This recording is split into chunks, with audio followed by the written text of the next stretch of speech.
सगळेच सुभेदार सायलीला नावं ठेवत असतात आणि तिला बोलत असतात कारण तिने तन्वीचा हात जाळला असतो. इथे अश्विन पण विचारतो काय झालं म्हणून. तन्वी आली होती ना, काही चुकीचं झालं आहे का. इथे कल्पना म्हणते काहीच विचारू नकोस, मला त्याबद्दल बोलायचंच नाही आहे. इथे अश्विन म्हणतो तिला आता यापुढे त्रास होणार नाही असंच वागायला हवं. इथे पूर्णा आजी आणि कल्पना ओटसोट सायलीला बोलत असतात आणि तीसुद्धा माहिती आहे की हे लोक असेच बोलणार आहेत, तरीही तिकडे उभी असते त्यांच्यासमोर. ती शेवटी रडून तिकडून निघून जाते आणि इकडे बाकी सगळे तेच बोलत असतात की ही अजून किती थेरं करणार आहे माहीत नाही म्हणून.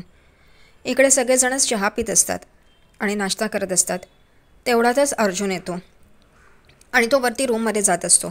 तेवढ्यातच पूर्णा आजी म्हणते चालला बायकोच्या मागे, आता ती जे सांगेल ते ऐकणार.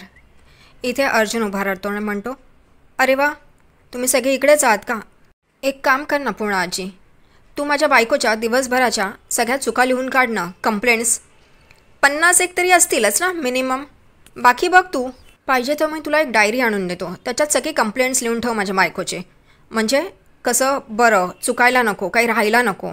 इथे पूर्णा आजी म्हणते किती निर्लज्ज आहे हा, असं बोलतोय. मग तुम्ही काय कोणत्या थराला जाताय त्याला असं बोलताय आणि तिच्याबद्दल असं बोलताय.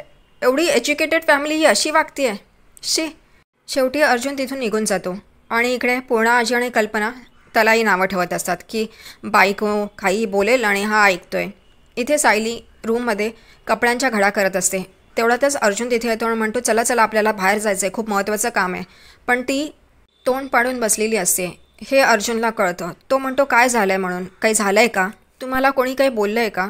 तेव्हा सायली म्हणते जाऊन दे, भांडाला भांडं लागतंच, तुम्ही नका विचार करू त्याचा, काय म्हणताय तुम्ही. तेव्हा तो म्हणतो आपल्याला लगेच बाहेर जायचं आहे. ती म्हणते कुठे जायचं आहे. तेव्हा अर्जुन म्हणतो मधुभाऊंकडे आज जायचं आहे ना. तेव्हा सायली म्हणते मधुभाऊंचा जोशी वकिलांवर खूप विश्वास आहे, तुम्ही काहीही बोलला तरी ते ऐकणार नाही. तेव्हा इथे अर्जुन म्हणतो पण पुरावे दाखवले तर ऐकतील ना. आणि सायली हे ऐकून खुश होते आणि म्हणते तुम्हाला पुरावे मिळाले त्याच्या विरोधात. तो म्हणतो हो, चला आता आपण मधुभाऊंकडे जाऊया. आणि ते दोघंजणही जिन्यावरनं खालती उतरत असतात.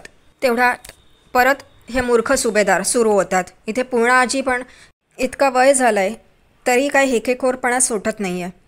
ती सुरू करते बायकोनी साड्या केल्या असतील आणि आता हा चालला आहे तिला घेऊन बाहेर जेवायला. रडून त्याला सांगितलं असेल की हिला किचनमध्ये जाऊ दिलं नाही म्हणून आता जेवायचं कसं, म्हणून चला त्याचा खर्च करतात. अरे तुम्हाला काय करताय, तुम्ही किचनमध्ये जाऊ दिलं नाही ना, मग आता खर्च करेल ना तर काही करेल, तुम्हाला काय त्याचं. अर्जुनला तर या गोष्टी माहीतच नसतात. तो सायलीकडे बघतो.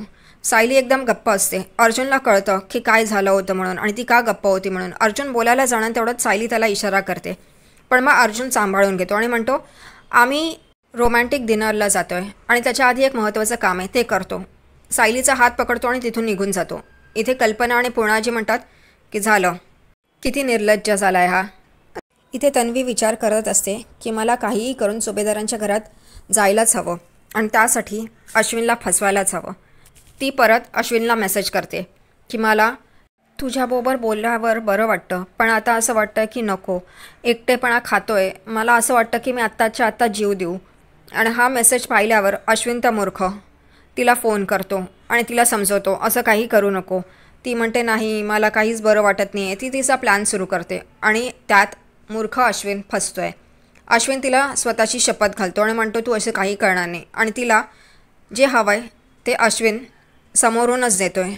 आणि ती फोन ठेवल्यानंतर म्हणते हे सुभेदार मूर्ख आहेत. जेव्हा देव अक्कल वाटत होता तेव्हा ते डायनिंग टेबलवर बसून पोहे खात होते आणि तेही बरोबर आहे, तिचं काहीच चुकलेलं नाही. इथे कुसुमताई मधुभाऊंना गोळ्या देत असते, औषधं देत असते. तेवढ्यातच दारात ती बघते की अर्जुन आणि सायली आले आहेत आणि ती एकदम खुश होते. या ना, या आत या म्हणून. मधुभाऊंना पण आनंद होतो पण ते काही दाखवत नाहीत. इथे कुसुमताई त्यांना दारातच अडवते आणि म्हणते थांबा मी तुमचं दृष्ट काढते म्हणून. आणि ती दृष्ट काढते आणि त्या दोघांना आत यायला सांगते. इथे अर्जुन आणि सायली आल्यावर मधुभाऊ त्यांच्याकडे बघतात. अर्जुन म्हणतो मी खास मधुभाऊंशी बोलायला आलो आहे. तेव्हा मधुभाऊ म्हणतात मला तुझं काही ऐकायचं नाही आहे आणि उठतात आणि कुसुमला सांगतात मी पारावर जाऊन बसतो. इथे सायली त्यांना अडवते आणि म्हणते माझी शपथ आहे तुम्ही इकडे बसा म्हणून. आणि हे ऐकून अर्जुन एकदम खुश होतो की कशी सायली कशी दमदाटी करते. इथे अर्जुन तो व्हिडिओ दाखवतो मधुभाऊंना आणि सांगतो तुम्ही माझ्यावर विश्वास नाही ठेवणार पण या व्हिडिओवर तर ठेवाल. आणि त्यात जोशी वकील आणि मैपत ह्यांनी जे बोललेलं असतं ते सगळं कुसुम आणि मधुभाऊ ऐकतात आणि बघतात आणि मधुभाऊंना आश्चर्य वाटतं. मधुभाऊ म्हणतात, हा असा वाकेल असं मी कधीच विचार केला नव्हता. तेव्हा इथे सायली म्हणते, तो असाच होता. सायली मधुभाऊंना म्हणते, तुम्हाला आठवतं आहे मधुभाऊ, तुम्ही दुसरा वकील शोधत होतात आणि हा जोशी वकील तुमच्या समोर आला आणि स्वतःहून तुमची केस घेतली. त्याच कारणामुळे, कारण मैपतनी त्याला तुमची केस घ्यायला सांगितलेली. आता तो तुम्हाला काहीही चुकीचं सांगेल आणि तुम्ही तसं कराल आणि तो तुम्हाला अडकवेल. कारण मैपतला त्याच्या मुलीला कसंही करून वाचवायचं आणि तो त्यासाठी कोणत्याही थराला जाऊ शकतो. इथे मधुभाऊंना या गोष्टी पटतात आणि त्यांना अर्जुनचंही म्हणणं पटतं. इथे ते खूप भावूक होतात आणि म्हणतात की मी माणसांना ओळखण्यात कशी चूक केली, असं कसं होऊ शकतं माझ्याकडनं. इथे सायली आणि अर्जुन त्यांना समजवत असतात आणि म्हणतात, असू द्या, आता मी जे सांगतोय ते ऐका. असं तुम्ही नियमितपणे पोलीस स्टेशनला जा आणि साईन करा. इथे कुसुमताई अर्जुनला विचारते, पण हे त्या जोशी वकीलला कळणार नाही का? अर्जुन म्हणतो, ते मी मॅनेज करीन, मी बरोबर करतो त्या गोष्टी, पण तुम्ही कोणताही नियम चुकवू नका. इथे सायली म्हणते, मधुभाऊ तुम्ही हे जे सांगतायत तसंच करा, तेच आपल्या फायद्याचं आहे. इथे सायली आणि अर्जुन निघत असतात. तेवढ्यातच मधुभाऊ म्हणतात, जावई बापू थांबा ना. आणि सायली आणि अर्जुन एकदम त्यांच्याकडे बघायला लागतात. मधुभाऊ कुसुमला सांगतात की माझी लेक पहिल्यांदा माहेरी आली आहे लग्नानंतर, तिची ओटी भर. आणि कुसुमताई पण एकदम खुश होऊन ओटी भरते.